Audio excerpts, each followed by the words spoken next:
Hello everyone, photo filler album designing software को कैसे इस्तेमाल करना है, इस टॉपिक पे मैं कई सारे वीडियोज बना रहा हूँ और ये उसका पहला पार्ट है। तो चलिए बिल्कुल बेसिक से ही स्टार्ट करते हैं। हम लोग ये मान के चलते हैं कि आपने फ़ोटो फिलर इंस्टॉल कर लिया है और पहली बार उसे ओपन करने जा रहे हैं और उसमें क्या आपको करना है और कैसे आप उसे आसानी से सीख सकते हैं। मैंने अपने कंप्यूटर में फ़ोटोशॉप CS3 भी इंस्टॉल करके रखा है और फ़ोटोशॉप का सबसे लेटेस्ट वर्जन CC 2021 भी इंस्टॉल करके रखा है। मैं सबसे पहले फ़ोटो फिलर स्टार्ट करूँगा। अभी फ़ोटोशॉप को मैंने क्लोज करके रखा है, तो मैं फ़ोटो फिलर स्टार्ट करता हूँ। ये इसका सबसे लेटेस्ट वर्जन है 2021.4। ये देखिए फ़ोटो फिलर स्टार्ट हो चुका है। पहली बार हो सकता है आप स्टार्ट करें तो आपका इंटरफेस कुछ ऐसा बड़ा नज़र आए, हो सकता है ऐसा नज़र आए, तो उसे आपको एडजस्ट करना है। यहाँ पर इस कॉर्नर बटन पर क्लिक करके आप उसे अपने मॉनिटर के रेजोल्यूशन के अकॉर्डिंग सेट कर दीजिए। तो मैंने इसे यहाँ पर ऐसा सेट कर दिया और यहाँ पर से सेव साइज बटन पे क्लिक किया। पहली बार आपका इंटरफेस कुछ इस तरीके से नज़र आएगा। यहाँ पर ऑटो रखते हुए अगर आप स्टार्ट PS बटन पे क्लिक करेंगे तो फोटोशॉप का जो सबसे लेटेस्ट वर्जन है, जो सबसे लेटेस्ट वर्जन आपने इंस्टॉल किया है, वो यहाँ पर ओपन हो जाएगा। यहाँ पर आप देख सकते हैं कि फोटोशॉप ओपन हो रहा है। ये फोटोशॉप ओपन हो गया है, इसे मैं क्लोज कर देता हूँ। मैं यहाँ पर से सेलेक्ट करता हूँ CS3 और स्टार्ट PS बटन पे क्लिक करता हूँ। तो अभी क्या ओपन हो रहा है? CS3 में ओपन जब भी आप करेंगे तो ये एक मैसेज आएगा आपको। ये बताएगा कि आप बहुत पुराना फ़ोटोशॉप का वर्जन यूज कर रहे हैं। फ़ोटो फिलर को नो डाउट आप CS3 में भी चला सकते हैं, लेकिन इसके लिए अगर आप चाहते हैं कि इसके सारे फीचर्स का इस्तेमाल करें तो फ़ोटोशॉप CC 2019 या उससे नए वर्जन ज़्यादा अच्छे से काम करेंगे फ़ोटो फिलर के साथ। नो डाउट आप इसे CS3 के साथ भी इस्तेमाल कर सकते हैं। यहाँ पर नीचे एक बटन दिया हुआ है, click here if you want to use photo filler with old version Photoshop. इस पर आप क्लिक कर दीजिए और फिर आप CS3 में भी काम करना शुरू कर सकते हैं। तो सबसे पहले आप इंटरफेस की साइज़ को सेट कर लीजिएगा। जैसे यहाँ पर आप देखिए मैंने फ़ोटोशॉप की साइज़ को ऐसा छोटा करके रखा है। अगर मैं फुल ऐसा बड़ा करके रखूँगा तो फिर फ़ोटो फिलर काफ़ी एरिया खा जाएगा। तो आपको क्या करना है, जो फ़ोटोशॉप का इंटरफेस का साइज़ है उसे आपको थोड़ा छोटा रखना है। तो मैं यहाँ पर से थोड़ा उसे छोटा कर लूँगा। ऊपर से मैंने इसे ड्रैग किया, इसको यहाँ पर रख लिया, नीचे से भी थोड़ा सा ड्रैग करके इसको मैंने ऐसा सेट कर लिया। मैं आपको CS3 में अभी बता रहा हूँ और मैं आपको CC के जो सबसे नया वर्जन है CC 2021 उसमें भी यूज करना बताऊँगा। ओके, तो पहली बार इंटरफेस ऐसा नज़र आएगा। यहाँ पर देखिए ऊपर में 4 कैटेगरी दी हुई है, load designing element, load image, manual design और यहाँ एक इम्पोर्टेंट इन्फॉर्मेशन। और यहाँ पर आप देख सकते हैं पहली बार जब आप लोड करेंगे तो बाय डिफ़ॉल्ट यहाँ पर कुछ फोल्डर लोड किए हुए मिलेंगे। आपको उस फोल्डर के ऊपर क्लिक करना है। जैसे मैंने यहाँ पर क्लिक किया तो उस फोल्डर के अंदर जो कंटेंट था वो यहाँ पर दिख रहा है। ये सारे वॉलपेपर्स या फिर क्लिप आर्ट जो भी हैं वो डेमो पर्पस के लिए है, आप इसको यूज मत कीजिएगा। आप अलग से जो कंटेंट मिलेगा आपको इस सॉफ्टवेयर के साथ तो उसको यूज कीजिएगा। यहाँ पर देखिए PSD फ्रेम्स हैं, क्लिप आर्ट है, मास्क है और कुछ एल्बम के टेम्पलेट्स भी हैं। इसी तरीके से लोड इमेज सेक्शन के अंदर एक फ़ोल्डर लोड किया हुआ है, इस पर आप क्लिक करेंगे तो कुछ सैम्पल इमेजेस दिए गए हैं। ये सिर्फ ये बताने के लिए दिया गया है कि आपको कहाँ पर क्या लोड करना है ये समझ में आ जाए। ये देखिए यहाँ पर 3 कैटेगरी है, अलग अलग कैटेगरी। मैनुअल डिज़ाइन के अंदर कुछ भी लोड नहीं किया हुआ है। कहने का मतलब ये है कि आपको मैनुअल डिज़ाइन के अंदर कुछ भी लोड नहीं करना है। ये देखिए इस प्लस बटन से हम लोग लोड करते हैं किसी भी फोल्डर को। यहाँ पर इस प्लस बटन से, यहाँ भी एक प्लस बटन दिया हुआ है, लोड इमेज के अंदर भी एक प्लस बटन दिया हुआ है और लोड डिजाइनिंग एलिमेंट के अंदर भी एक प्लस बटन दिया हुआ है। तो आपको सबसे पहली गलती जो यूजर्स करते हैं वो नहीं करना है। आपको क्या चीज़ कहाँ पर लोड करना है उसको ध्यान देना है। आपको अपने जितने भी इमेजेस हैं वो इस लोड इमेज सेक्शन के अंदर लोड करना है। ये देखिए यहाँ पर आपको प्लस बटन पर क्लिक करके लोड करना है। यहाँ पर अगर आपने इमेज लोड किया है तभी आपको राइट क्लिक करने पे ये सारे ऑप्शंस नज़र आएंगे। अगर आपने इमेज को इस लोड डिजाइनिंग एलिमेंट के अंदर लोड कर दिया है तो आपको राइट क्लिक करने से वो सारे ऑप्शंस नज़र नहीं आएंगे। यहाँ पर बस एक ऑप्शन नज़र आएगा, open normally in new tab. इसी तरीके से अगर आप मैनुअल डिजाइनिंग के अंदर भी फ़ोटो लोड करते हैं तो आपको राइट क्लिक करने पे कोई ऑप्शन नज़र नहीं आएगा। तो आपको अपने इमेजेस हमेशा इस लोड इमेज कैटेगरी के अंदर लोड करना है। ओके, और इस सॉफ्टवेयर के साथ जो क्लिप आर्ट, मास्क, ये ढेर सारी चीज़ें जो आती है उसे कहाँ लोड करना है, ये देखिए।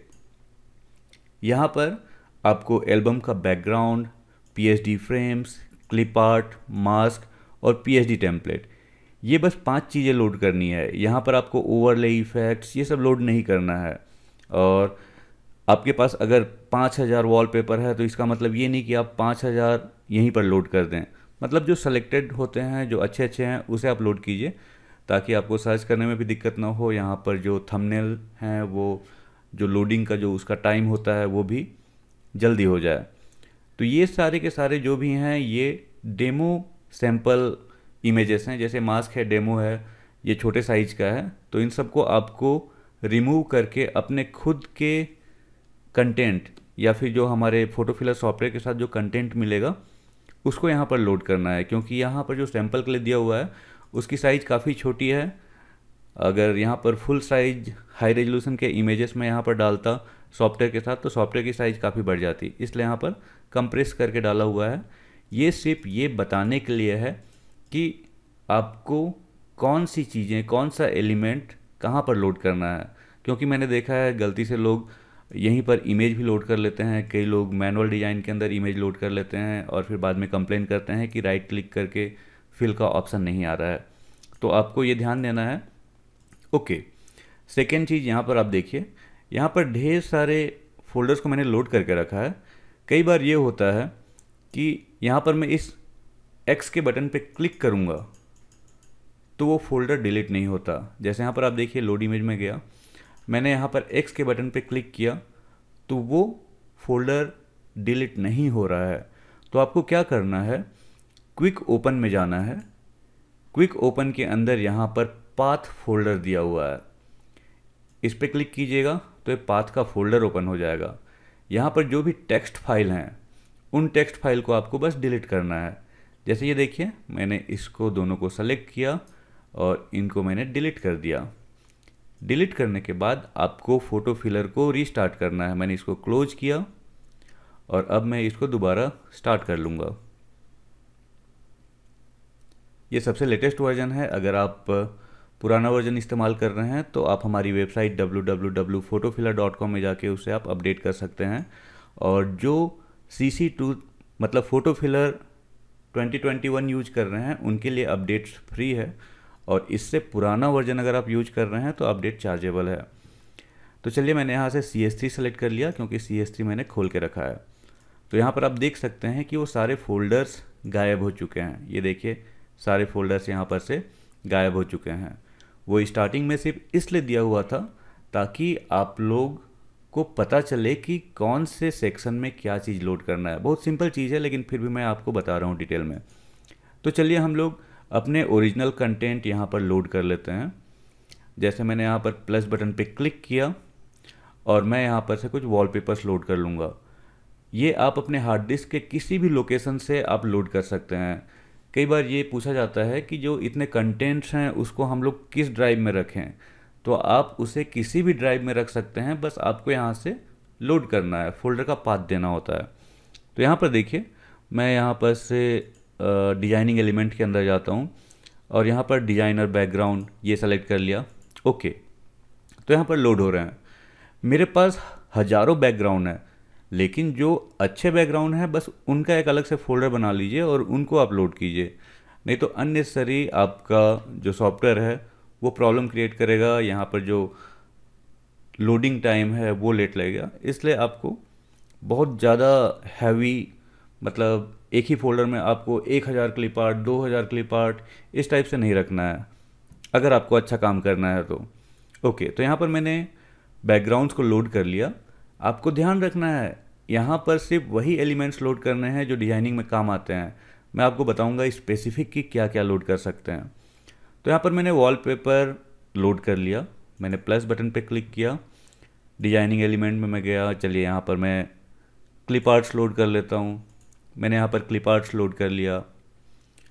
मैं प्लस बटन पे क्लिक करता हूँ, डिजाइनिंग एलिमेंट मैंने डेस्कटॉप में इसलिए रखा है ताकि मैं उसको तुरंत सर्च कर पाऊँ। अगर मैं दूसरे ड्राइव में रखता तो फिर सर्च करने में लेट होता और फिर वीडियो काफ़ी लंबा हो जाता।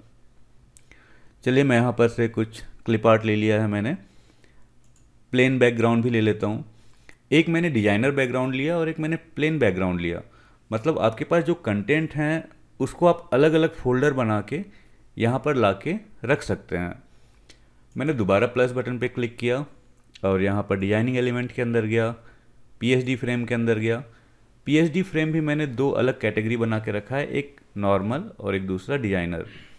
तो मैंने पीएचडी फ्रेम को यहाँ पर लोड कर लिया। मैं प्लस बटन पे क्लिक करता हूँ और डिजाइनिंग एलिमेंट के अंदर जाके पीएचडी फ्रेम के अंदर जाके नॉर्मल पीएचडी फ्रेम्स को भी मैं लोड कर लेता हूँ। मैंने प्लस बटन पे क्लिक किया और डिजाइनिंग एलिमेंट्स मैं यहाँ पर से कुछ मास्क ले लेता हूँ, मास्क। ओके, तो ये देखिए यहाँ पर मास्क लोड हो रहे हैं। ये कंटेंट हाई रेजोल्यूशन के हैं, ठीक है। अब ये देखिए मैं फाइल में जाता हूँ, न्यू में जाता हूँ। ओके, उससे पहले मैं यहाँ पर कुछ इमेजेस भी लोड कर लेता हूँ। इमेजेस आपको यहाँ पर से लोड नहीं करना है, आपको लोड इमेज सेक्शन में इमेज को लोड करना है। तो मैं लोड इमेज सेक्शन में गया, इस प्लस बटन पे क्लिक किया और यहाँ पर सैम्पल इमेज का जो फोल्डर है उसे मैंने यहाँ पर लोड कर लिया। ओके, मैनुअल डिजाइन के अंदर आपको कुछ लोड नहीं करना है। अगर आप मैनुअल डिजाइनिंग करना चाहते हैं तो आपको यहाँ पर से इसको ड्रैग करके सारे बटन्स को ऐसे ले आना है और इंटरफेस का साइज छोटा कर देना है और फिर यूज करना है, क्योंकि मैनुअल डिजाइनिंग में थंबनेल्स का यूज हम लोग नहीं करते हैं। मैनुअल डिजाइनिंग का मतलब ये नहीं है कि थंबनेल से आप मैनुअल डिजाइनिंग नहीं कर सकते, इन दो सेक्शन से आप मैनुअल डिजाइनिंग नहीं कर सकते, ऐसा नहीं है। मैनुअल डिजाइनिंग में बस ये होता है कि आप थंबनेल्स यूज नहीं करते हैं। तो ये देखिए यहाँ पर आप इसकी साइज छोटी बड़ी करके, मतलब लेफ़्ट साइड ड्रैग करके बटन्स जो हैं उसको और ज़्यादा विजिबल कर सकते हैं। आपके ऊपर डिपेंड करता है, आप कितना बटन्स का यूज करते हैं उसके ऊपर डिपेंड करता है। तो यहाँ पर मैंने इमेजेस को लोड कर लिया है। अगर यहाँ पर आपको थंबनेल नज़र नहीं आएंगे तो आपको बस उसके फोल्डर के नाम के ऊपर क्लिक करना है, यहाँ पर रिफ्रेश बटन पे क्लिक करके उन्हें, और मतलब अगर विजिबल नहीं है तो यहाँ पर विजिबल कर सकते हैं। ये रिफ्रेश बटन है। तो चलिए मैं एक न्यू पेज ले लेता हूँ और सबसे पहले मैं आपको दिखाता हूँ कुछ बेसिक चीज़ें। जैसे मैं फाइल में गया, न्यू में गया, किसी भी साइज़ का मैं एक पेज ले लेता हूँ। किसी भी साइज़ का ले सकते हैं, जैसे मैंने 12-18 का ले लिया है। ओके, सबसे पहले मैं आपको यहाँ पर जो ऑटो फिल का ऑप्शन है उसके बारे में बताऊंगा, क्योंकि इससे आप काफ़ी आसानी से एल्बम डिज़ाइन कर सकते हैं। इसमें बहुत सारे ऑप्शंस हैं, लेकिन एक एक करके मैं आपको सब सारे ऑप्शंस के बारे में बताऊंगा। तो ये देखिए मैंने यहाँ पर एक 12-18 का पेज ले लिया है, एक नॉर्मल पेज। पहला ऑप्शन बिल्कुल बेसिक बता रहा हूँ, आप लोग ध्यान से देखिएगा। यहाँ पर एक इनपुट आउटपुट का एक बटन दिया हुआ है, इस पर आपको क्लिक करके एक मेन इमेज का फोल्डर सेलेक्ट करना है, मेन इमेज फोल्डर। यहाँ पर तो आप कई सारे फोल्डर्स लोड कर सकते हैं, इस प्लस बटन पे क्लिक करके अलग अलग फोल्डर्स लोड कर सकते हैं, लेकिन एक फोल्डर होता है जो मेन इमेज फोल्डर कहलाता है। तो यहाँ पर इनपुट आउटपुट बटन पे क्लिक करना है, यहाँ पर से इमेज का फोल्डर सेलेक्ट कर लेना है। मैंने इस बटन पे क्लिक किया और डेस्कटॉप में रखा हुआ सैम्पल इमेज को मैंने सेलेक्ट कर लिया। इसी तरीके से मैंने एल्बम आउटपुट पे क्लिक किया और कहीं पर भी एक फोल्डर बनाना है। आप उसका नाम कुछ भी दे सकते हैं, जैसे मैंने यहाँ पर दे दिया album output. Okay, album output already created है, तो मैं यहाँ पर नाम दे देता हूँ इसका मोहित 1 2 3 और इसको मैंने सेलेक्ट कर लिया। इसे मैं क्लोज कर देता हूँ। तो अब हमने एक मेन इमेज का फोल्डर सेलेक्ट कर लिया है। आप यहाँ पर ढेर सारे फोल्डर्स लोड कर सकते हैं इस प्लस बटन पे क्लिक करके, लेकिन मेन इमेज एक फ़ोल्डर होता है, मेन इमेज फोल्डर, उसको आपको सेलेक्ट करने के लिए यहाँ पर से इस बटन पे क्लिक करके आपको सेलेक्ट करना पड़ेगा, क्योंकि जो ऑटोमेटिक फिलिंग होती है वो मेन इमेज फोल्डर से होती है। ओके, तो ये देखिए मैंने यहाँ पर से एक पेज लिया है। मैंने इतना एरिया सेलेक्ट कर लिया। यहाँ पर फ्रेम मेकर एक बटन है, इस पर मैंने क्लिक किया। मैं चाहता हूँ यहाँ पर 2 फ्रेम बन जाए, क्रिएट फ्रेम्स। यहाँ पर 2 फ्रेम बन जाएगी। चलिए मैं लेयर पैनल भी ओपन करके रखता हूँ ताकि आपको ज़्यादा अच्छे से समझ में आए। और ये जैसे ही फ्रेम बनती है तो उस पर रीनेम भी हो जाता है। वर्टिकल फ्रेम वी फ्रेम नाम से आ जाता है, हॉरिजॉन्टल फ्रेम एच फ्रेम नाम से आ जाता है। मैं फाइल में जाता हूँ, न्यू में जाता हूँ, एक दूसरा पेज ले लेता हूँ। इस बार मैंने क्या किया, इतना बड़ा एरिया सेलेक्ट किया और इसमें मैंने दोबारा 2 फ्रेम बना दिए। और एक काम करता हूँ, इस फ्रेम को मैंने डिलीट कर दिया। यहाँ पर इतना एरिया सेलेक्ट किया, फ्रेम मेकर, यहाँ पर मैंने 2 हॉरिजॉन्टल फ्रेम बना लिया। ये देखिए, मैं वापस जाता हूँ फाइल में, न्यू में जाता हूँ और यहाँ पर फिर से एक पेज ले लिया है मैंने इतना बड़ा एरिया सेलेक्ट किया, फ्रेम मेकर, मुझे सिंगल फ्रेम बनाना है तो बस क्रिएट फ्रेम बटन पे क्लिक किया, फ्रेम रेडी हो गया। मैंने इतना एरिया सेलेक्ट किया, फ्रेम मेकर, मुझे यहाँ पर हॉरिजॉन्टल 2 बनाने हैं तो ये देखिए 2 फ्रेम बन गए। मैंने यहाँ पर इतना एरिया सेलेक्ट किया, मुझे 3 फ्रेम चाहिए यहाँ पर हॉरिजॉन्टल, तो मैंने यहाँ पर क्लिक किया, 3 सेलेक्ट किया, क्रिएट फ्रेम्स। तो इस तरीके से आप ढेर सारे पेजेस डिजाइन कर सकते हैं, लेकिन यहाँ पर मैं आपको जो चीज़ बताने वाला हूँ वो आप ध्यान से देखिए। मैंने बस एग्जाम्पल के लिए मैंने यहाँ पर 3 अलग अलग पेज रेडी किया है। सिंपली एरिया सेलेक्ट किया और फ्रेम मेकर ऑप्शन से मैंने सेलेक्ट किया।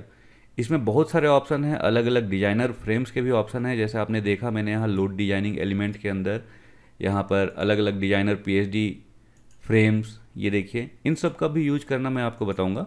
लेकिन अभी मैं बता रहा हूँ बिल्कुल बेसिक। मैंने क्या किया, नॉर्मल एक ब्लैंक पेज लिया, एरिया सेलेक्ट किया और फ्रेम मेकर बटन की सहायता से उसमें अलग अलग टेम्पलेट्स बना दिए हैं। मैं फाइल में जाता हूँ, दोबारा न्यू में जाता हूँ, आपको एक चीज़ और दिखाता हूँ। जैसे ये देखिए, मैंने इतना एरिया सेलेक्ट किया, इसमें चलिए मैंने नॉर्मल एक सिंगल फ्रेम बना दिया। अब मैंने यहाँ पर इतना एरिया सेलेक्ट किया है, इसमें मैं 2 फ्रेम बनाऊंगा लेकिन उसमें फेदर देना है मुझे, तो मैंने इस पर क्लिक किया। यहाँ पर देखिए फेदर का ऑप्शन दिया हुआ है, तो मैंने यहाँ पर दे दिया 100 का फेदर। आप चाहते तो फेदर 0 रख के आप उसमें स्ट्रोक भी दे सकते थे। यहाँ पर स्ट्रोक के ऑप्शन दिए हुए हैं, यहाँ पर स्ट्रोक का साइज का ऑप्शन दिया हुआ है। फिलहाल हम लोग दे रहे हैं फेदर। मैंने यहाँ क्रिएट फ्रेम बटन पे क्लिक किया तो उसमें फेदर आ चुका है। तो यहाँ पर मैंने टोटल 4 पेज बना लिया है और मैंने मेन इमेज फोल्डर भी सेलेक्ट कर लिया है। ठीक है, तो उसके बाद आपको क्या करना है, आप इसमें मैनुअली भी एल्बम डिजाइन कर सकते हैं, लेकिन सबसे पहले मैं आपको ऑटो फिल बता रहा हूँ। आप जैसे ही ऑटो फिल बटन पे क्लिक करेंगे, यहाँ पर 2 ऑप्शन आ जाएंगे, fill auto PHD with main input folder. यहाँ पर सेकेंड ऑप्शन है fill auto PHD with open image. आप यहाँ पर मेन फोल्डर आपने सेलेक्ट कर लिया है तो आप इस पर क्लिक कीजिएगा। तो जितना भी टेम्पलेट आपने यहाँ पर रेडी किया है, 1 पेज, 2 पेज, 10 पेज, 20 पेज, उन सभी पेजेस में जो आपका मेन इमेज फोल्डर है उसकी फ़ोटो आती जाएगी, लगती जाएगी और फ्रेम्स के अंदर सेट होती जाएगी, रिसाइज होती जाएगी और बाद में आप उसमें जो भी चेंजेस करना चाहें आप कर सकते हैं। लेयर पैनल पे यहाँ पर आप देखिए प्रोसेस हो रहा है और ऑटोमेटिक फोटोग्राफ्स फिल होते जा रहे हैं। ये तरीका और भी बेहतर तरीके से आप कैसे कर सकते हैं मैं आपको बताऊंगा। जैसे यहाँ पर आप देखिए, ये एक पेज रेडी हो गया है, यहाँ पर फेदर वाले फ्रेम थे। ये देखिए, ये एक पेज ये रेडी हो गया है, एक पेज ये रेडी हो गया है, एक पेज ये रेडी हो गया है। तो यहाँ पर 4 हमने पेज बनाया और वो रेडी हो गया। इसको हम लोग को सेव करना है। इसमें चेंजेस करना भी मैं आपको बताऊंगा, लेकिन मैं आपको बस बेसिक, बिल्कुल बेसिक से हम लोग देख रहे हैं। तो अगर आपको इसको सेव करना है, सेव पेज बटन पे क्लिक कीजिए। सेव ऑल ओपन पेज, इस पर आप क्लिक कीजिए तो आपका जो आउटपुट फोल्डर है उसमें सभी पेज एक जेपीजी और एक पीएचडी के रूप में सेव होते जाएंगे। ये देखिए, मैंने मोहित 123 नाम से आउटपुट फोल्डर बनाया था, उसमें सेव होते जा रहे हैं। अगर मैंने आउटपुट फोल्डर नहीं बनाया होता तो ये एरर शो करता। तो किसी भी पेज को सेव करने से पहले आपको उसका आउटपुट फोल्डर देना है। आपको ये बताना है कि जो आप पेज सेव करना चाहते हैं वो कहाँ सेव हो। वो डेस्कटॉप में भी आप सेव कर सकते हैं, किसी दूसरे हार्ड डिस्क लोकेशन में भी सेव कर सकते हैं, आपके ऊपर डिपेंड करता है। ओके, तो ये हमने 4 पेज रेडी कर दिया है। मैं वहाँ वापस इस लोड इमेज सेक्शन में जाता हूँ, इमेजेस को। ये देखिए, ये सारे इमेजेस हैं। मेन इमेज फोल्डर को ही मैंने यहाँ पर लोड करके रखा है। तो इससे आप काम दूसरे तरीके से कैसे कर सकते हैं, ये देखिए। मैं फाइल में गया, न्यू में गया, 1236 का पेज ले लेता हूँ, या आप किसी भी साइज़ का पेज ले सकते हैं, आपके ऊपर डिपेंड करता है। ओके, लेयर पैनल मैंने यहाँ पर रख दिया। ओके, डबल क्लिक, ठीक है, ये हमारा पेज है 1236 का। मैंने यहाँ पर ये देखा कि स्टार्टिंग के जो इमेज हैं, मैं 5 इमेज का एक पेज बनाना चाहता हूँ। तो 5 इमेज में एक वर्टिकल है और बाकी 4 हॉरिजॉन्टल हैं। चलिए, मैं 6 इमेज बनाना चाहता हूँ, मतलब 6 फोटो एक पेज में सेट करना चाहता हूँ। तो यहाँ पर मैं क्या करता हूँ, मैंने यहाँ पर इतना एक एरिया सेलेक्ट किया, फ्रेम मेकर में जाके इसमें मैं 4 फ्रेम बना लेता हूँ। ये देखिए, यहाँ 4 फ्रेम बन गए और उनका नाम भी यहाँ पर क्या आ गया है, एच फ्रेम। अब मैं यहाँ पर इन 2 वर्टिकल फोटो के लिए 2 फ्रेम बना लूँगा। मैंने इतना एरिया सेलेक्ट किया, फ्रेम मेकर, और यहाँ पर मैंने वर्टिकल फ्रेम बना लिया।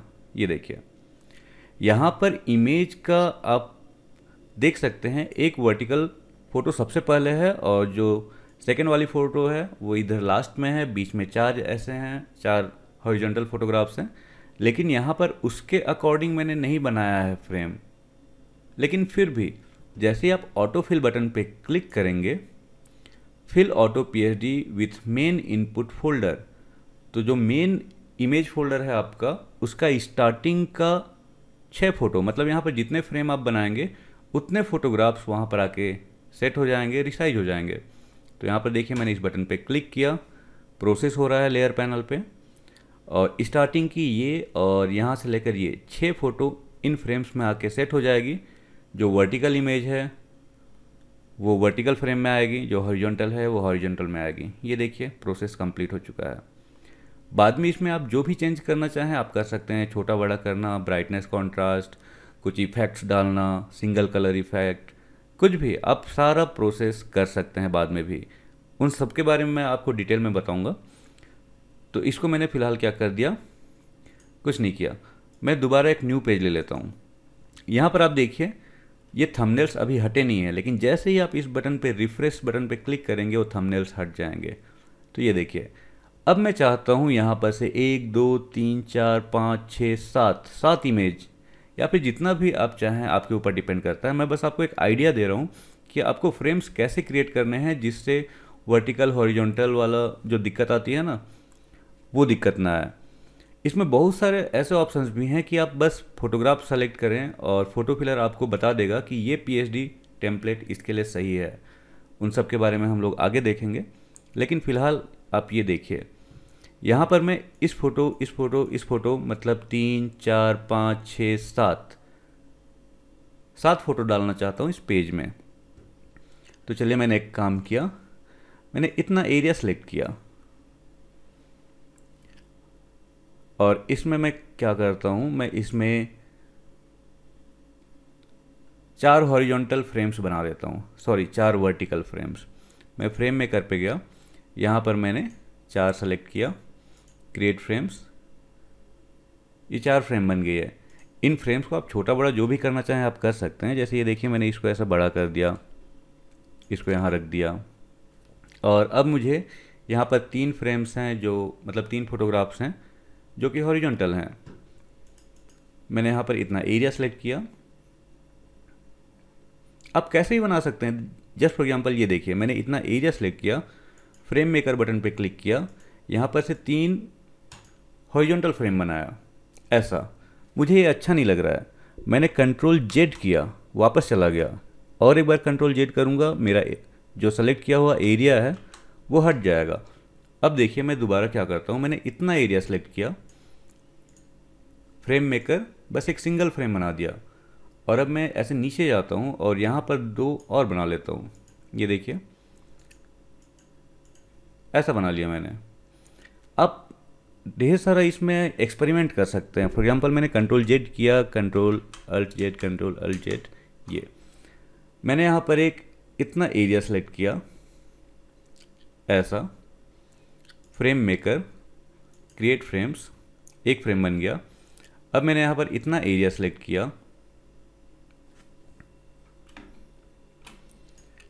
फ्रेम मेकर, 2 हॉरिजॉन्टल फ्रेम्स, इसमें मैं चाहता हूँ वाइट कलर का बॉर्डर देना, क्रिएट फ्रेम्स, ये देखिए यहाँ पर ऐसा बन गया।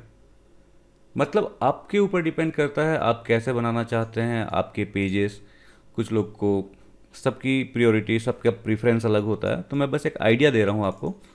चलिए मैं इनको छोटा बड़ा कर देता हूँ, इसको मैंने ऐसे बड़ा कर दिया, ऐसा, ओके। अब आपको बस क्या करना है, ऑटो फिल बटन पे क्लिक करना है, fill auto PSD with main input folder. हमने main input folder already select करके रखा है, मैंने इस पर क्लिक किया, और आप प्रोसेस देख रहे हैं कि पूरा ऑटोमेटिक हो रहा है। और जो इमेज फोल्डर की स्टार्टिंग की ये सारी फ़ोटो, जितने हमने फ्रेम बनाया है उतनी फ़ोटोग्राफ्स यहाँ पर आ जाएगी। जो वर्टिकल फ़ोटो है वर्टिकल फ्रेम्स में जाके फिल हो जाएगी, हॉरिजॉन्टल फ़ोटो हॉरिजॉन्टल फ्रेम्स में जाके फिल हो जाएगी। और ये मैं CS3 में कर रहा हूँ। और ये देखिए ये पेज यहाँ पर क्या होता है कि जब भी मल्टीपल पेजेस रहते हैं तो फर्स्ट पेज को ये पहले दिखा देता है। ये देखिए ये है हमारा सेकंड पेज। और यहाँ पर आप इमेजेस को अब आप देखिए, फर्स्ट इमेज ये यहाँ पर गया, सेकंड जो फ्रेम था वो वर्टिकल फ्रेम था इसलिए उसने यहाँ से फ़ोटो उठा लिया, थर्ड फ़ोटो यहाँ से लिया, फोर्थ फ़ोटो यहाँ से लिया। उसके बाद जो फ्रेम था वो हॉरिजॉन्टल था तो फ़ोटो उसने यहाँ से लिया, और ये 2 हॉरिजॉन्टल थे फिर उसने यहाँ से और यहाँ से लिया। और जो भी इमेजेस हैं ये स्मार्ट ऑब्जेक्ट के रूप में फिलअप हो रहे हैं। यहाँ पर आप देख सकते हैं लेयर पैनल में, मैं थंबनेल साइज बढ़ाने की कोशिश करता हूँ, ओके। ये देखिए मैंने थंबनेल का साइज बढ़ा दिया है, तो आप देख सकते हैं कि ये स्मार्ट ऑब्जेक्ट में है। और आपको पता होगा कि स्मार्ट ऑब्जेक्ट से क्वालिटी में लॉस नहीं होता है कभी। तो इससे क्या हो सकता है कि आप 2 फ़ोटो सेलेक्ट कीजिए, आप उसे स्वैप कर सकते हैं। जैसे मैंने ये फ़ोटो सेलेक्ट किया, मैंने ये फ़ोटो सेलेक्ट किया, और यहाँ पर स्वैप बटन पे क्लिक किया तो क्या हो रहा है, स्वैप हो रहा है। ये देखिए, और क्वालिटी में कोई लॉस नहीं होगा। ये फ़ोटो मुझे यहाँ पर चाहिए तो मैंने इस फ़ोटो को सेलेक्ट किया, इस फ़ोटो को सेलेक्ट किया, स्वैप बटन पे क्लिक किया, तो दोनों फ़ोटो यहाँ पर देखिए क्या हो रहा है, स्वैप हो रहा है। तो चलिए मैंने एक पेज और रेडी कर लिया, और मैं यहाँ पर रिफ्रेश बटन पे क्लिक करूँगा तो वो इमेजेस इस थंबनेल से चले जाएंगे। चलिए एक और पेज क्रिएट करते हैं, मैं न्यू पेज लेता हूँ। अब किसी भी साइज़ का पेज बना सकते हैं। अभी मैं सबसे पहले मैंने बनाया था 12-18, उसके बाद फिर मैंने 12-36 बनाया। अब किसी भी साइज़ का पेज बना सकते हैं। चलिए मैंने एक ले लिया 40-12, मुझे पता भी नहीं है कि 40-12 का एल्बम लोग बनाते भी हैं या नहीं बनाते हैं। अब यहाँ पर से आप फ़ोटो देखिए, 1 2 3 4 5 6 7 8 9 10। मैं इन 10 फ़ोटो को इस पेज में डालना चाहता हूँ। 10 फ़ोटो में से एक वर्टिकल है, बाकी सारे के सारे हॉरिजॉन्टल हैं। तो मैंने यहाँ पर क्या किया, इतना एरिया सेलेक्ट किया मैंने, और फ्रेम मेकर मैं यहाँ पर से सेलेक्ट कर लेता हूँ 5। ये देखिए फ्रेम्स क्रिएट हो रहे हैं। फ्रेम्स आपके ऊपर डिपेंड करता है आप कैसे बनाना चाहते हैं। मैंने सिर्फ कंट्रोल जेड किया, ये लिखिए। और मैं यहाँ पर एक काम करता हूँ, इसमें मैं इसको ऐसा कर लिया, यहाँ पर मैंने 2 बना दिया, थोड़ा और एरिया बड़ा कर लेता हूँ मैं। चलिए मैंने इतना एरिया बना लिया है, और इसमें मुझे 2 हॉरिजॉन्टल फ्रेम बनाने हैं। तो मैंने यहाँ पर से 2 हॉरिजॉन्टल फ्रेम बना लिया। आपके ऊपर डिपेंड करता है। मैंने यहाँ पर से इतना एरिया लिया और यहाँ पर मैंने कितने हॉरिजॉन्टल फ्रेम बनाने हैं, अब मुझे 10 फ्रेम्स बनाने हैं। रेडीमेड पीएचडी में भी आप काम कर सकते हैं, नो डाउट, लेकिन मैं बस फिलहाल आपको इस फ्रेम मेकर और इस ऑटो फिल ऑप्शन के बारे में बता रहा हूँ। आगे के ढेर सारे वीडियोज बनाऊंगा मैं और उसमें आपको पता चलेगा कि और बेहतर तरीके से कैसे इस्तेमाल कर सकते हैं इस सॉफ्टवेयर को। तो मैंने यहाँ पर इतना एरिया सेलेक्ट किया। मैं यहाँ पर चाहता हूँ 4 फ्रेम, तो मैंने यहाँ पर से 4 सेलेक्ट किया, क्रिएट फ्रेम्स। तो यहाँ 4 हॉरिजॉन्टल फ्रेम्स आ गए हैं। ये देखिए टोटल कितने हो गए, 4 5 6। हम लोग को क्या चाहिए, 9 हॉरिजॉन्टल चाहिए। तो मैंने एक काम किया, यहाँ पर इतना सेलेक्ट कर लिया। यहाँ पर भी 2 फ्रेम बना देता हूँ, चलिए 3 फ्रेम बना देता हूँ मैं। यहाँ पर से मैंने 3 फ्रेम वाइट स्ट्रोक के साथ क्रिएट कर लिया। टोटल फ्रेम्स कितने हो गए यहाँ पर, 1 2 3 4 5 6 7 8 9। और यहाँ पर एक मैंने वर्टिकल फ्रेम बना लिया। इसको छोटा बड़ा जो भी करना है आप कर सकते हैं। जैसे इतना देखिए मैंने एरिया सेलेक्ट किया, इसको मैंने यहाँ पर इतने फ्रेम्स को सेलेक्ट करके यहाँ पर लाके रख दिया। अब यहाँ पर आप देखिए बीच में एक वर्टिकल इमेज है और उसके अलावा जितने 9 फोटोग्राफ्स हैं वो हॉरिजॉन्टल हैं। 1 2 3 4 5 6 7 8 9 10, टोटल हैं 10 और हमने यहाँ पर 10 फ्रेम बना लिया है। आपको क्या करना है, ऑटो फिल बटन पे क्लिक करना है, auto fill PHD with main input folder. मैं दोबारा बता रहा हूँ, आपको मेन इनपुट फोल्डर इस इनपुट आउटपुट बटन पे क्लिक करके आपको सेलेक्ट करना होता है। मैंने बस इस पर क्लिक किया और प्रोसेस ऑटोमेटिक स्टार्ट हो गई है। वर्टिकल फ़ोटो वर्टिकल फ्रेम में जाके सेट होगी, हॉरिजॉन्टल फ़ोटो हॉरिजॉन्टल में जाके सेट होगी।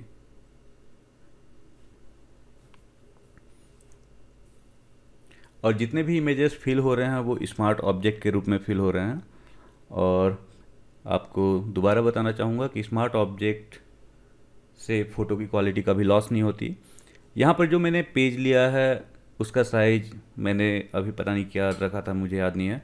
तो जिस भी साइज़ का पेज लेना चाहें आप ले सकते हैं, किसी भी साइज़ का पेज।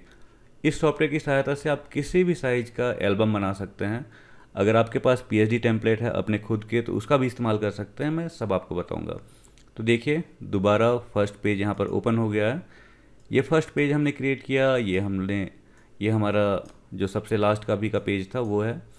ये सेकेंड पेज हमने क्रिएट किया था। तो ये देखिए यहाँ पर आप इमेजेस को देखिए, ये वर्टिकल फ़ोटो थी वो यहाँ पर आके सेट हुई और बाकी सारी हॉरिजॉन्टल फ़ोटो हॉरिजॉन्टल फ्रेम में सेट हुई है।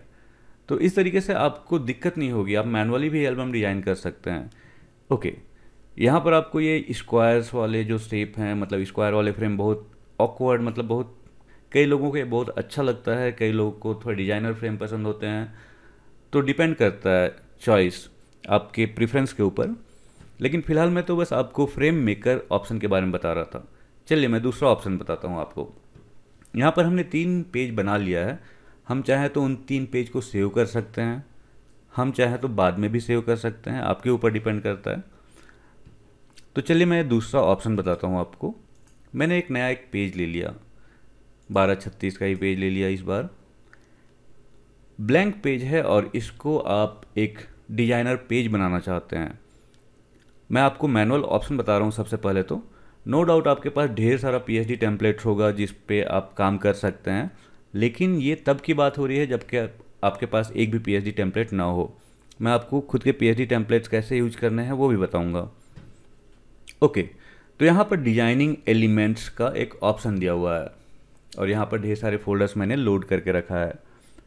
किसी भी पेज में क्या होता है एल्बम डिज़ाइन के टाइम, सबसे पहले तो कोई अच्छा सा बैकग्राउंड होता है, बैकग्राउंड, उसके बाद उसमें कुछ क्लिप आर्ट्स होते हैं, हैप्पी मोमेंट्स या फिर वेडिंग मोमेंट्स या जो भी रहता है, और उसके बाद उसमें कुछ फ्रेम्स होते हैं, डिजाइनर फ्रेम्स, कुछ मास्क होते हैं।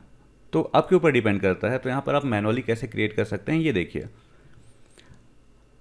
मैं एक डिजाइनर फ्रेम बनाऊंगा और कुछ मैंने यहाँ पर फ्रेम मेकर ऑप्शन से बनाऊंगा। तो यहाँ पर देखिए मैंने इतना एरिया सेलेक्ट किया और इस पे मैं 4 फ्रेम बना दूंगा। 2 और 2, क्रिएट फ्रेम्स, यहाँ पर 4 फ्रेम बन गए। ओके, और ये जो एरिया है यहाँ पर मैं कुछ डिजाइनर फ्रेम ऐड करना चाहता हूँ, तो मैं यहाँ पर से डिजाइनर फ्रेम ये मैंने सेलेक्ट किया। यहाँ पर ढेर सारे डिजाइनर फ्रेम्स दिए हुए हैं। आपको क्या करना है, यहाँ पर राइट क्लिक नहीं करना है, बस आपको डबल क्लिक करना है। यहाँ पर मैंने डबल क्लिक किया तो यहाँ पर ये ऑप्शन आएगा। यहाँ पर जो ऑप्शंस दिखा रहे हैं बस उतनी ही चीज़ें आपको इस एरिया में लोड डिजाइनिंग एलिमेंट के अंदर लोड करना है। Background, clip art, PSD text, PSD frames, JPG mask, PSD templates, बस। इसके अलावा यहाँ पर overlay, bouquet effect, PNG frames, ये सब लोड नहीं करना है। यहाँ पर आप देखिए बस इतनी ही चीज़ें लोड करनी है। और आप किसी भी चीज़ पर डबल क्लिक करेंगे, जैसे मैंने यहाँ पर पीएसडी फ्रेम पे डबल क्लिक किया तो आपको बताना है ये क्या है, ये पीएसडी फ्रेम है। मैंने इस पर क्लिक किया, की प्लेयर्स, ये ऑप्शंस फोटोशॉप के नए वर्जन में नहीं आते हैं, पुराने वर्जन में यही दिक्कत है। थोड़ी दिक्कत नहीं है, आपको बस ओके करना है। तो यहाँ पर आप देखिए वो डिजाइनर फ्रेम यहाँ पर आ चुका है और ये अलग अलग लेयर्स में है, तो आसानी से आप इसका इस्तेमाल कर सकते हैं। ओके, चलिए मैं एक और पेज बनाता हूँ। फाइल में गया, न्यू में गया और यहाँ पर से मैंने फिर से 1236 का एक पेज ले लिया। ओके, इससे पहले वाले पेज में कुछ और भी चीज़ें बतानी बाकी रह गई है। ये देखिए, तो ये हमने फ्रेम डाल दिया, इसमें कुछ नॉर्मल फ्रेम्स और कुछ डिजाइनर फ्रेम्स। इसमें मुझे अब बैकग्राउंड ऐड करना है। मैं प्लेन बैकग्राउंड या फिर डिजाइनर बैकग्राउंड जो भी ऐड करना चाहूँ उस फोल्डर को बस मुझे ओपन करना है, यहाँ पर क्लिक करना है। तो मैं फ़िलहाल एक काम करता हूँ, मैं प्लेन बैकग्राउंड्स में जाता हूँ। किसी भी प्लेन बैकग्राउंड पे मैं डबल क्लिक करूँगा और वो क्या है, मैंने बैकग्राउंड पे डबल क्लिक किया है तो बैकग्राउंड सेलेक्ट करना है आपको, तो वो बैकग्राउंड वहाँ पर जाके सेट हो जाएगा। आपको अच्छा नहीं लग रहा है, आप कंट्रोल जेड करके कभी भी वापस जा सकते हैं। इवन ये फ्रेम आपको अच्छा नहीं लग रहा था, control Z, alt control Z, ये देखिए वो चला गया। पीएसडी फ्रेम डिजाइनर फ्रेम्स में गया, मैंने डबल क्लिक किया, ये क्या है, पीएसडी फ्रेम की प्लेयर्स, और ये देखिए एक डिजाइनर फ्रेम यहाँ पर आ गया है। छोटा बड़ा जो भी करना चाहें आप कर सकते हैं, आपके ऊपर डिपेंड करता है। मैंने इसे रख दिया यहाँ पर। ये भी अच्छा नहीं लग रहा है, मैं कंट्रोल जेड करूँगा, control Z, alt control Z. मैं एक्चुअली सीसी में काम करता हूँ तो CS3 में जो कीबोर्ड शॉर्टकट्स हैं उनकी आदत थोड़ी चली गई है। कुछ और पीएसडी डिजाइनर पीएसडी फ्रेम्स में आपको दिखाता हूँ। जैसे ये सारे डबल क्लिक बस करना है, पीएसडी फ्रेम्स। आपको 300-400 पीएसडी फ्रेम्स मिलेंगे, रेडीमेड पीएसडी फ्रेम्स, जिसका इस्तेमाल आप कर सकते हैं। और चलिए इसको मैं यहाँ पर ले जाके सेट कर देता हूँ। अब मैं इसमें कुछ बैकग्राउंड डालता हूँ। बैकग्राउंड डालने के लिए आपको बस क्या करना है, यहाँ पर से बैकग्राउंड का फोल्डर सेलेक्ट करना है। डिजाइनर डालना चाहते हैं डिजाइनर बैकग्राउंड डाल दीजिए, नॉर्मल मतलब सिंपल बैकग्राउंड डालना चाहते हैं सिंपल बैकग्राउंड डाल दीजिए। मैंने यहाँ पर इस पर डबल क्लिक किया, ये क्या है, फाइल, ये बैकग्राउंड में यूज करना चाहता हूँ, तो बैकग्राउंड में जाके सेट हो गया। मुझे ये अच्छा नहीं लग रहा है, मैं इस पर डबल क्लिक करूँगा, ये क्या है, बैकग्राउंड, वो यहाँ पर आके सेट हो गया। मुझे वो भी अच्छा नहीं लग रहा है, मैं कुछ दूसरा ले लूँगा। मैंने इस पर डबल क्लिक किया, ये क्या है, बैकग्राउंड। मतलब अगर आप बैकग्राउंड पे क्लिक कर रहे हैं तो जो ऑप्शन यहाँ पर दिखाएगा, जो पॉपअप आएगा, उसमें आपको उसका फाइल टाइप सेलेक्ट करना है। चलिए फिलहाल मैं एक काम करता हूँ, सिंपल बैकग्राउंड ले लेता हूँ, प्लेन बैकग्राउंड। आप अपने खुद के बैकग्राउंड से यहाँ पर यूज कर सकते हैं, कोई सा भी। तो मैंने यहाँ पर ऐसे डबल क्लिक किया, ये क्या है, बैकग्राउंड, तो वो बैकग्राउंड वहाँ पर जाके सेट हो गया। थोड़ा सा डार्क ले लेते हैं। चलिए मैंने ये ले लिया। आपके ऊपर डिपेंड करता है, आप चाहें तो बाद में भी कलर चेंज कर सकते हैं, ठीक है। अब मुझे यहाँ पर कुछ क्लिप आर्ट डालना है। यहाँ पर क्लिप आर्ट का ऑप्शन दिया हुआ है, कोई सा भी क्लिप आर्ट आप बस डबल क्लिक कीजिए। जैसे मैंने यहाँ पर इस क्लिप आर्ट पे डबल क्लिक किया, ये क्या है, क्लिप आर्ट है। वो क्लिप आर्ट यहाँ पर आके सेट हो जाएगा। उसको आप बाद में जहाँ पर भी रखना चाहें, छोटा बड़ा करना चाहें, आप कर सकते हैं। नहीं चाहिए, कंट्रोल जेड करके वापस जाइए, control alt Z, okay. Happy wedding clip art, वो यहाँ पर आके सेट हो गया। इसको आप जहाँ पर भी रखना चाहें, छोटा बड़ा करना चाहें, आप कर सकते हैं। कुछ और चाहिए शुभ विवाह, ये क्या है, क्लिप आर्ट, ये यहाँ पर आ चुका है। जहाँ पर भी रखना चाहें आप रख सकते हैं। ये देखिए, ये एक फ्रेम है। मुझे इसमें मास्क डालना है, मुझे स्क्वायर वाला फ्रेम नहीं चाहिए, मुझे मास्क चाहिए। यहाँ पर मास्क का ऑप्शन दिया है, मास्क का फोल्डर सेलेक्ट कीजिए। मुझे कैसे मास्क चाहिए, यहाँ पर ढेर सारे मास्क हैं, आप अपने खुद के मास्क भी यूज कर सकते हैं। जैसे मैंने इस पे डबल क्लिक किया, ये क्या है, जेपीजी मास्क। मैंने जेपीजी मास्क पे क्लिक किया, उस फ्रेम के ऊपर वो मास्क अप्लाई हो जाएगा। ये देखिए, अच्छा नहीं लग रहा है, कंट्रोल जेड करके आप कभी भी वापस जा सकते हैं। मैंने ये सेलेक्ट किया, मैंने इस पे कुछ दूसरा ये डाल दिया। ये देखिए, डबल क्लिक करना है, जेपीजी मास्क, और प्रोसेस, यहाँ पर वो जेपीजी मास्क हो गया है। ठीक है, ओके, कंट्रोल जेड। कुछ भी गलतियाँ होती है, आप कभी भी कंट्रोल जेड करके वापस जा सकते हैं, आपके ऊपर डिपेंड करता है। तो चलिए इन फ्रेम्स में हम लोग फोटोग्राफ्स कैसे डालना है ये देखते हैं। चलिए मैं एक पेज भी बना लेता हूँ 12-18 का, क्योंकि ये फ्रेम्स आप किसी भी साइज के पेज में यूज कर सकते हैं। मैं प्लेन बैकग्राउंड में जाता हूँ, मैंने डबल क्लिक किया, ये क्या है, बैकग्राउंड, तो बैकग्राउंड में जाके सेट हो जाएगा। मैं यहाँ पर से जाता हूँ क्लिप आर्ट, मैंने यहाँ पर किसी भी क्लिप आर्ट पे डबल क्लिक किया। फॉर एग्जाम्पल मैंने यहाँ पर से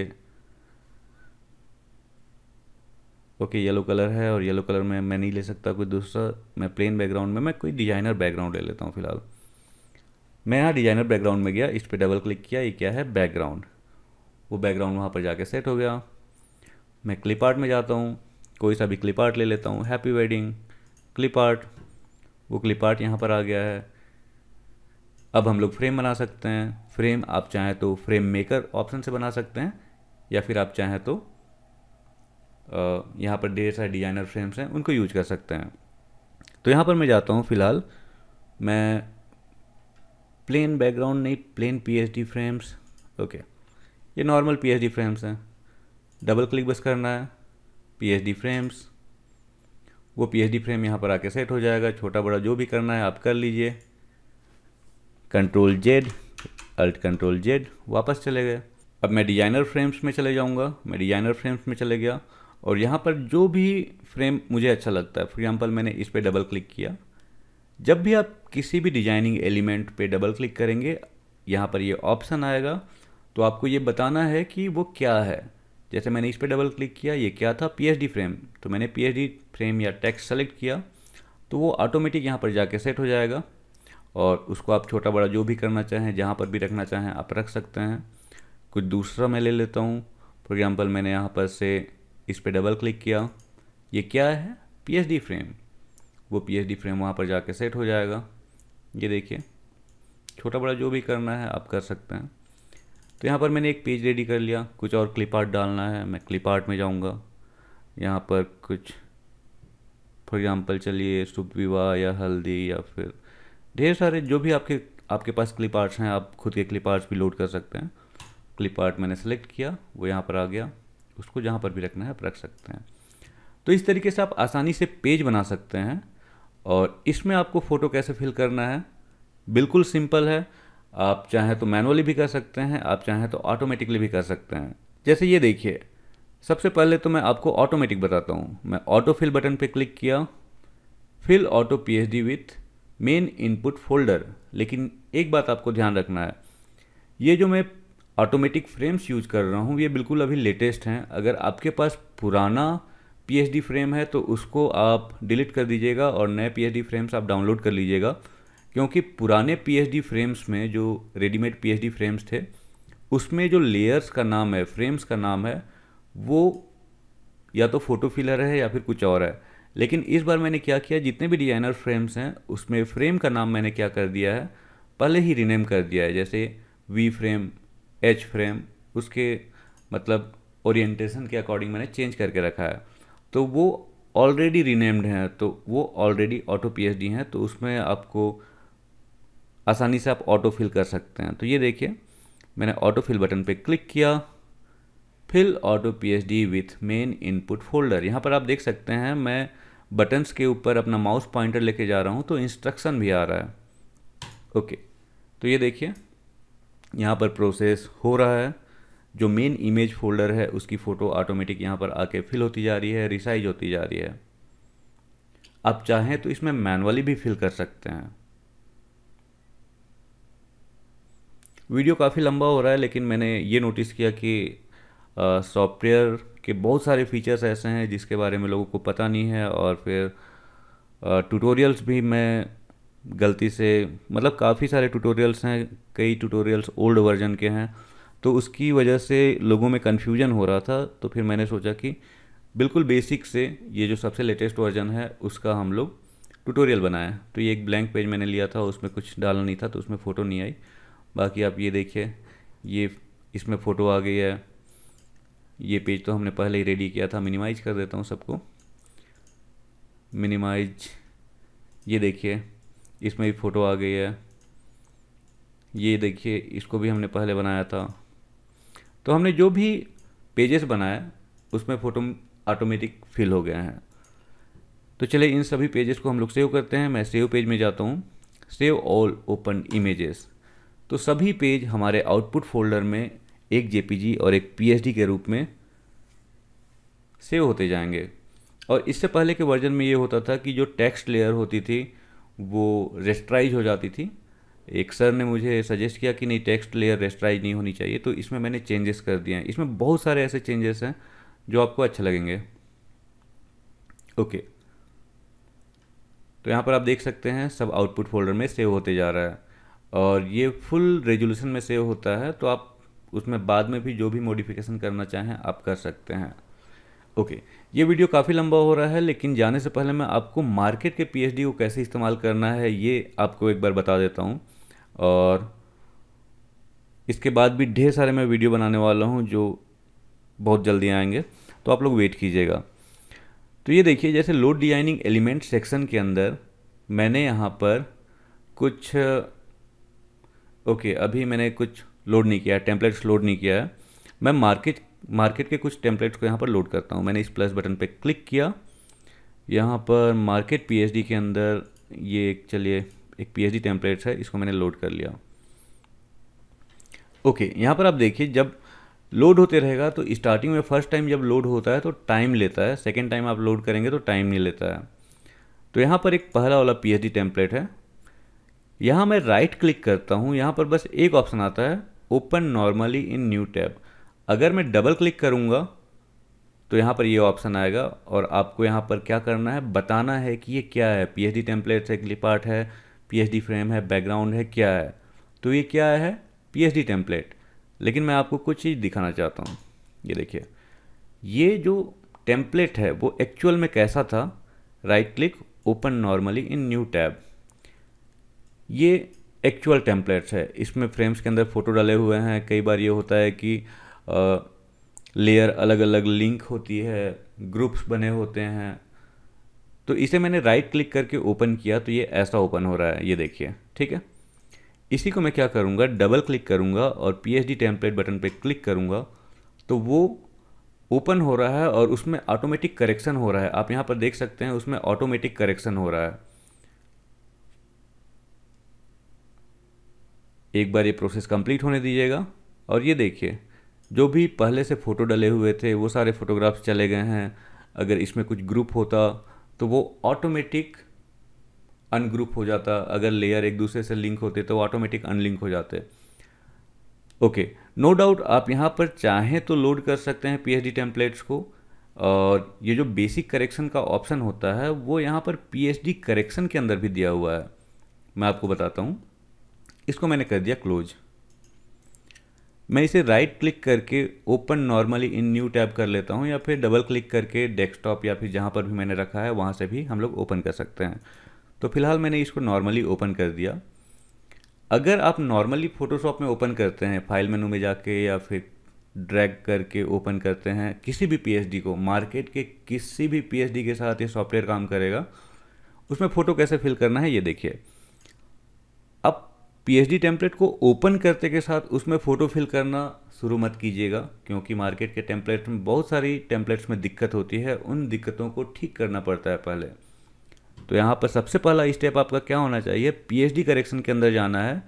बेसिक करेक्शन का ऑप्शन दिया हुआ है, इस पर आप क्लिक कर दीजिएगा। तो वो बेसिक करेक्शन यहाँ पर हो रहा है, आप देख सकते हैं।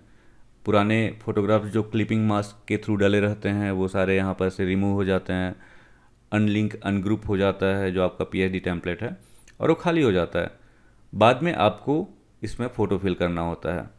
ये देखिए, ये मार्केट के पीएचडी टेम्पलेट्स हैं, इसमें आप ऑटो फिल यूज़ नहीं कर सकते, इसमें आपको मैनुअली फ़ोटोग्राफ फिल करना पड़ेगा। ये देखिए कैसे करना है। जैसे मैंने यहाँ पर इस फ्रेम को सेलेक्ट किया या फिर किसी भी फ्रेम को सिलेक्ट किया, आप एक एक करके भी फ़ोटो डाल सकते हैं, आप मल्टीपल फ्रेम्स में भी डाल सकते हैं, और आप चाहें तो इस टेम्पलेट को ऑटो टेम्पलेट में भी कन्वर्ट कर सकते हैं। बहुत सारे ऑप्शंस हैं। जैसे मैंने ये फ्रेम सेलेक्ट किया, इस फोटो के ऊपर डबल क्लिक किया तो वो फ़ोटो उस फ्रेम के अंदर जाके सेट हो जा रही है। ये देखिए, मैंने ये सेलेक्ट किया, ये फ्रेम, इस फोटो के ऊपर डबल क्लिक किया, वो फ़ोटो वहाँ पर जाके सेट हो जा रही है और वो मेन थंबनेल से हटती भी जा रही है। आप चाहें तो मल्टीपल फ्रेम्स को भी सेलेक्ट कर सकते हैं। जैसे ये देखिए, मैंने ये सेलेक्ट किया, शिफ्ट बटन दबाए रखते हुए ये सेलेक्ट किया, ये मैंने 4 सेलेक्ट कर लिया। अब मैं यहाँ से 4 फोटो ले लूँगा, right click, fill selected frames. यहाँ पर बहुत सारे ऑप्शंस हैं, इनके बारे में हम लोग आगे आने वाले वीडियोज में देखेंगे। यहाँ पर मैंने फिल सेलेक्टेड फ्रेम इस बटन पे क्लिक किया तो जो 4 फ्रेम मैंने सेलेक्ट किया था उसमें फ़ोटो फिल होती जा रही है और रिसाइज होती जा रही है। ये देखिए, आप बाद में उसको स्वैप करना चाहें स्वैप कर सकते हैं, आपके ऊपर डिपेंड करता है। ओके, यहाँ पर आप देखिए ये 2 फ्रेम, यहाँ पर लेयर पैनल में आप देखिए ये सिंगल लेयर में है, ये सिंगल लेयर में है। तो इसको आपको क्या करना पड़ेगा, स्प्लिट करना पड़ेगा। यहाँ पर आप देखिए ये भी एक फ्रेम है, लेकिन ये बस एक वॉलपेपर है जो यहाँ पर येलो दिख रहा है। इसे मैं डिलीट कर देता हूँ थोड़ी देर के लिए। ये देखिए, ये दोनों फ्रेम आपस में कनेक्टेड हैं। ये ऐसा नहीं है कि ये अलग फ्रेम है और ये अलग फ्रेम है, ऐसा नहीं है, ये कनेक्टेड हैं। तो अगर आपके मार्केट के टेम्पलेट में ऐसे कनेक्टेड फ्रेम्स हैं तो उसको आप अलग अलग भी कर सकते हैं। बस पीएचडी करेक्शन के अंदर जाना है, यहाँ पर ढेर सारे करेक्शन हैं और इन सब के ऊपर आप अपना माउस पॉइंटर लेके जाएंगे तो उसके बारे में यहाँ पर बताया जाएगा कि वो क्या काम करता है। मैं वीडियो भी बनाऊँगा इनके ऊपर। तो यहाँ पर स्प्लिट फ्रेम का ऑप्शन दिया हुआ है। यहाँ पर आप देखिए क्या लिखा हुआ आ रहा है, this option is used if 2 और more than 2 frames are connected in 1 layer, ऐसा लिखा हुआ आ रहा है, उसे आप पढ़ लीजिएगा। तो मैंने यहाँ पर स्प्लिट फ्रेम बटन पे क्लिक किया तो यहाँ पर देखिए कुछ ऑटोमेटिक प्रोसेस हो रही है और वो जो 2 फ्रेम थे अब अलग अलग लेयर में आ गए हैं। तो अब आप इसमें फ़ोटो फिल कर सकते हैं। बस आपको क्या करना है, फ्रेम सेलेक्ट कीजिए, किसी फ़ोटो के ऊपर डबल क्लिक कीजिए, वो फ़ोटो वहाँ पर जाके फिल हो जाएगी। फ्रेम सेलेक्ट कीजिए, डबल क्लिक कीजिए, वो फ़ोटो वहाँ पर जाके फिल हो जाएगी। चलिए दूसरा पेज ले लेते हैं हम लोग। इसे मैंने कर दिया मिनिमाइज, आप चाहें तो सेव कर सकते हैं। यहाँ पर से मैंने ये पीएचडी लिया। चलिए मैं कौन सा पीएचडी लेके आपको बताऊँ। फॉर एग्जांपल चलिए मैं ये लेता हूँ, ये या फिर ये, कोई सा भी। यहाँ पर ढेर सारे पीएचडी टेम्पलेट्स हैं। मैंने इसे लिया, राइट क्लिक करके मैं open normally in new tab करके पहले आपको दिखाता हूँ। ये ओरिजिनल इमेज है, ठीक है, ये ओरिजिनल टेम्पलेट है। इसे मैं कर देता हूँ क्लोज। आप चाहें तो पीएचडी करेक्शन में जाके उसका बेसिक करेक्शन भी कर सकते हैं, या फिर आप चाहें तो डबल क्लिक करके पीएचडी टेम्पलेट ये ऑप्शन सेलेक्ट करेंगे तो ओपन होगा और सबसे पहले उसमें बेसिक करेक्शन होगा। कई सारे पीएचडी टेम्पलेट्स में प्रॉब्लम बिल्कुल नहीं होती, उसमें आप डायरेक्टली फिल भी कर सकते हैं, लेकिन मैं आपको सजेस्ट करूंगा कि हमेशा आप बेसिक करेक्शन का इस्तेमाल करें ताकि गलतियां ना हो। चलिए, अगर उसमें कोई गलती नहीं होती, जस्ट फॉर एग्जांपल ये देखिए इसमें ऑलरेडी बेसिक करेक्शन हो चुका है, तो अगर मैं पीएचडी करेक्शन में जाके इसमें बेसिक करेक्शन कर भी दूंगा तो तुरंत हो जाएगा।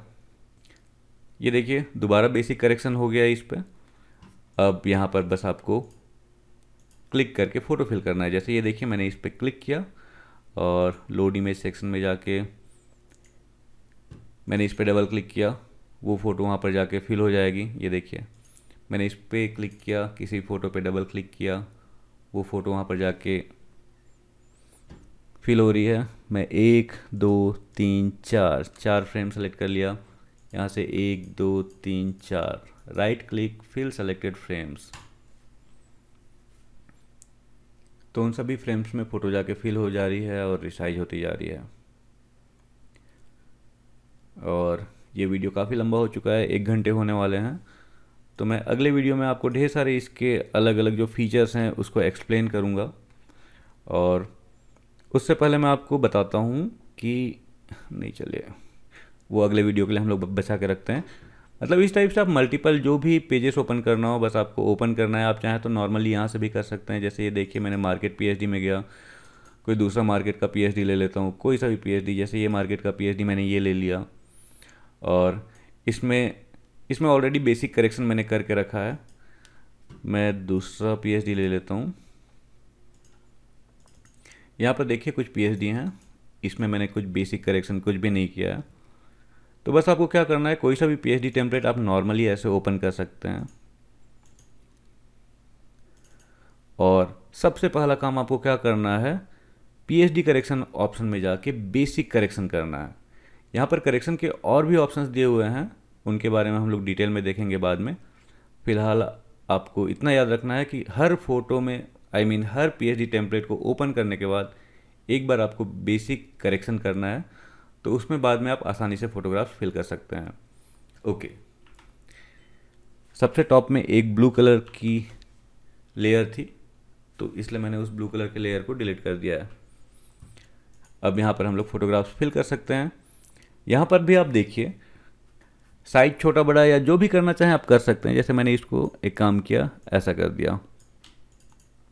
ओके, और यहाँ पर आप देखिए कई बार मार्केट के टेम्पलेट्स में क्या होते हैं, कुछ फ्रेम्स आपको पसंद आते हैं, कुछ नहीं आते हैं, तो आप यहाँ पर से फ्रेम्स ऐड भी कर सकते हैं। जैसे इसमें भी आप ऐड कर सकते हैं। मैं एक काम करता हूँ, मैंने इतना एरिया सेलेक्ट किया, इतना एरिया मैं सेलेक्ट कर लेता हूँ और यहाँ पर फ्रेम मेकर में जाके 2 फ्रेम बना देता हूँ। उसमें वाइट कलर का स्ट्रोक दे देता हूँ, क्रिएट फ्रेम्स। ये देखिए यहाँ पर फ्रेम क्रिएट हो गया है। कुछ टेक्स्ट हटाना हो या फिर कुछ भी मॉडिफिकेशन करना हो आप कर सकते हैं। जैसे मैं लोड डिजाइनिंग एलिमेंट में जाता हूँ, यहाँ पर मैं क्लिप आर्ट्स में चले जाता हूँ। यहाँ पर से मैं कोई सा भी क्लिप आर्ट पे डबल क्लिक करता हूँ और क्लिप आर्ट है ये बता देता हूँ। उसके बाद आप उसको जहाँ पर भी रखना चाहें रख सकते हैं। ये देखिए मैंने रख दिया। कुछ एक्स्ट्रा फ्रेम्स ऐड करना हो वो आप कर सकते हैं, आपके ऊपर डिपेंड करता है सब कुछ। ओके, तो अब देखिए इसमें फ़ोटोग्राफ्स कैसे फिल करना है, सिंपल तरीका है।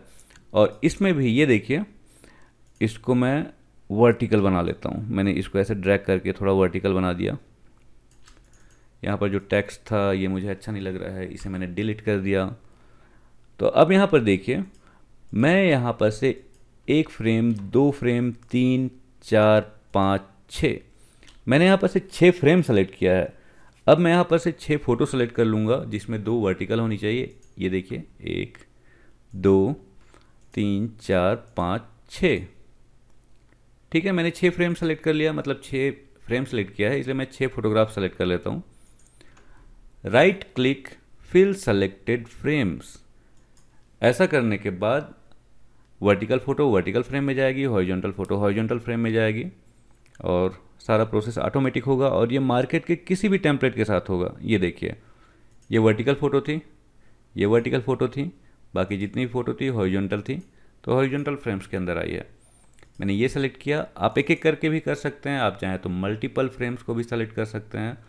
लेकिन मैं बस आपको ये बताना चाह रहा हूँ कि जब भी आप मार्केट का पीएचडी इस्तेमाल करेंगे, आपको पीएचडी करेक्शन के अंदर जाके बेसिक करेक्शन कर ही लेना है।